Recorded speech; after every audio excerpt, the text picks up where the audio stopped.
Time to fight is now. You cannot collaborate with people who want to dominate. So I don't know who might need to hear this right now, who's feeling a little sleepy, but consider this the wake-up call. And the call is coming from inside the house. We got enemies foreign and domestic. So for my people who see what Trump is doing and recognize it for what it is, okay, who see the dozens of executive orders in just the first 2 weeks, who see the freeze on all federal funding, who see the illegal firing of independent government watchdogs, the intimidation of civil servants, the illegal firing of people on the National Labor Relations Board, which further weakens unions, who see Elon Musk dipping into the treasury without security clearance and doing who knows what. They're pretending like they have a mandate to do this when they don't. My next video is going to break down exactly why this is very anti-democratic. But for now, for those of us who recognize it when we see it, yes, this is really happening. No, you're not going crazy. And yes, the time to fight is right the heck now. If you care about not having this entire country controlled by Elon Musk and Trump's other oligarchs, you know, the ones that were in the front row of his inauguration, then the time to fight is now.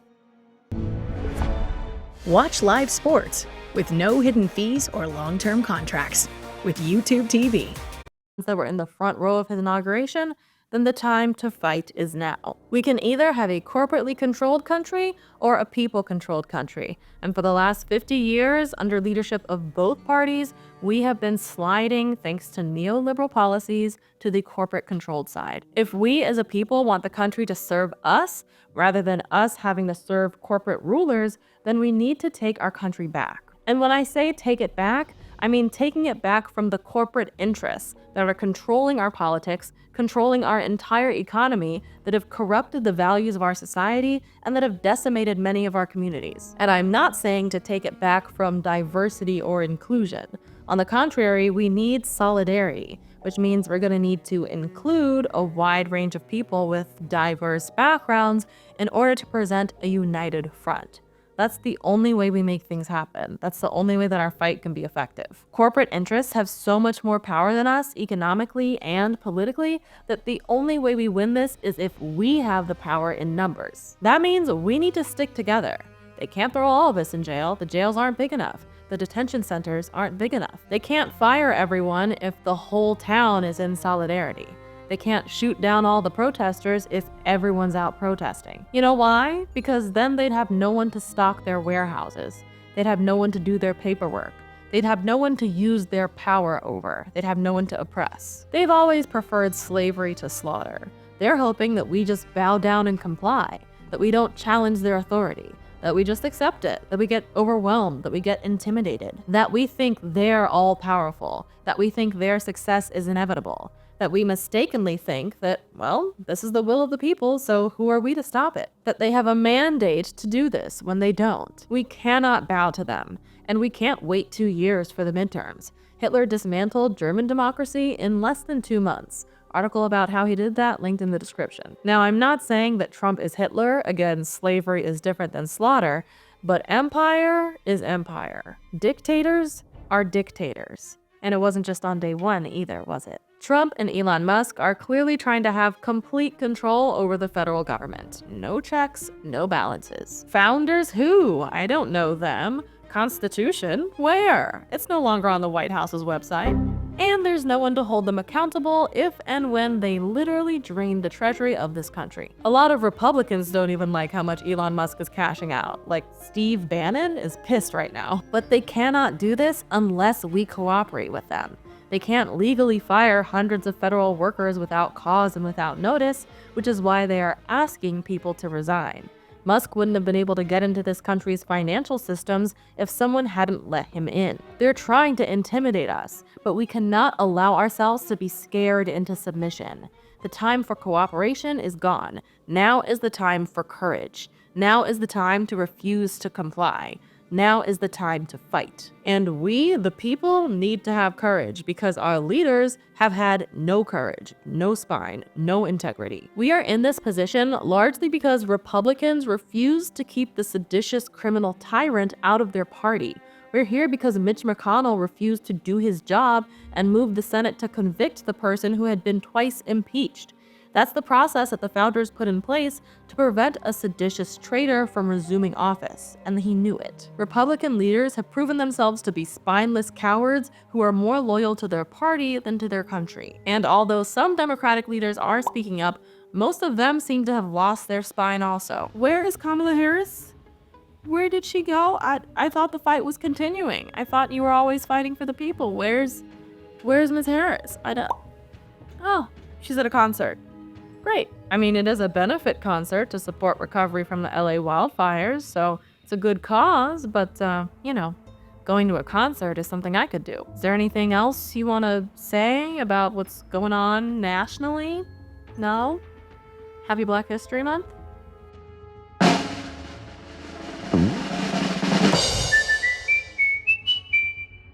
When a Hulk shows up, you might have to hide under the catering. That's me. At least I don't have to Hulk out about my clothes because I have Tide Oxy Boost. The most powerful clean in any universe. Now I'm craving a burrito. See Captain America: Brave New World. Okay, great. Despite the democracy is on the line rhetoric of the campaign season, Democrats are not fighting this. They're rolling over and taking it. They're still playing the game of let's cooperate. It would be one thing if Trump's behavior was actually surprising at this point. Like, it'd be one thing if it were like, whoa, where did all these executive orders come from?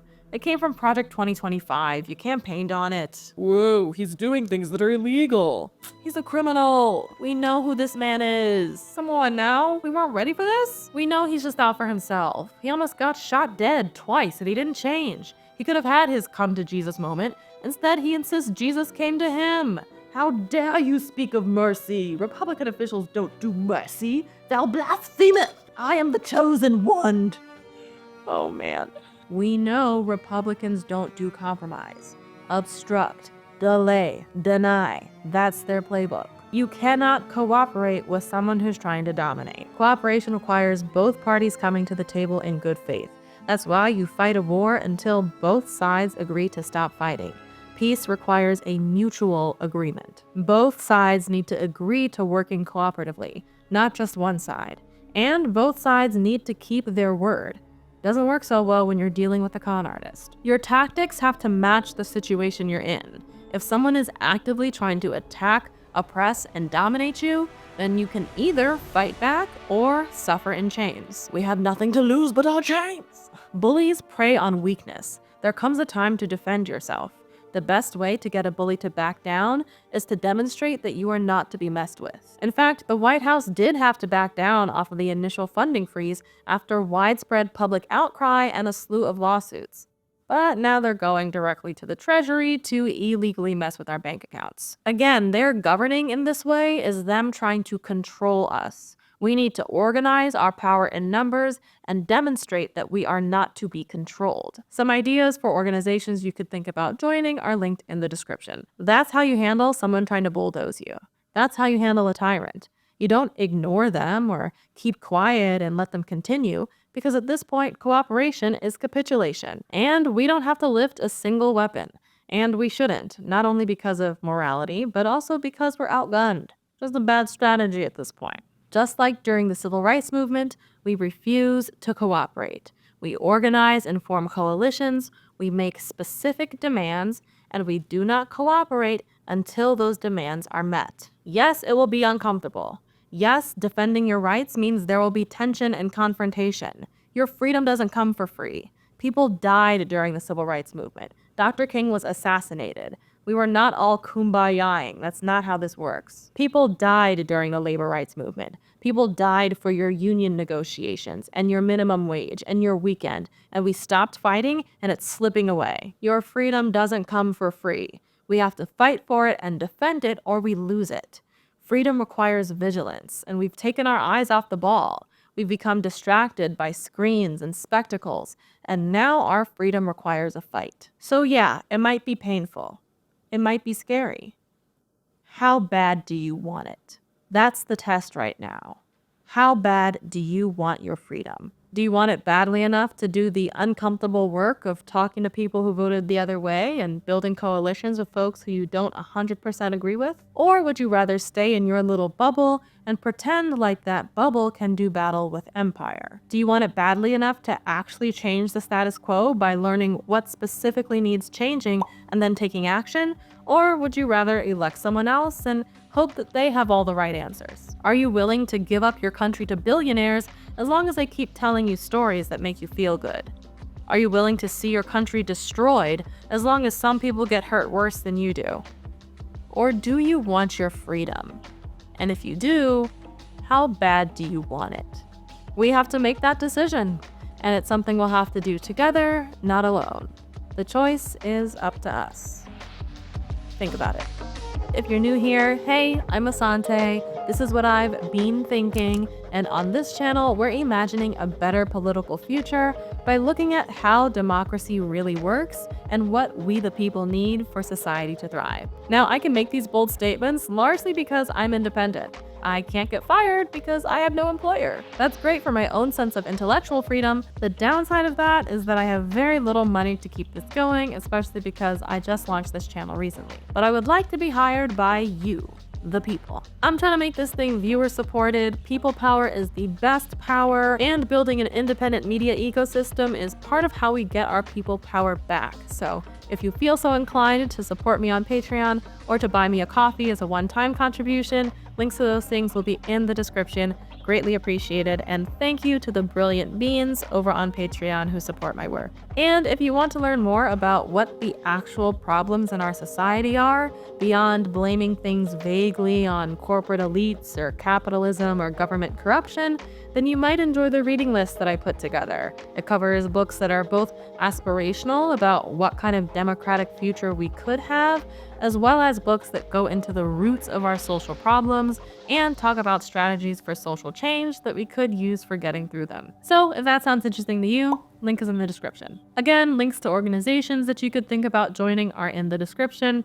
It seems to me like the Working Families Party, Move On, and Indivisible have the most momentum. They had a great meeting yesterday and they have some actions planned this week, so those will be the ones that I would look into first. As always, remember to think critically and creatively, and I will see you next time.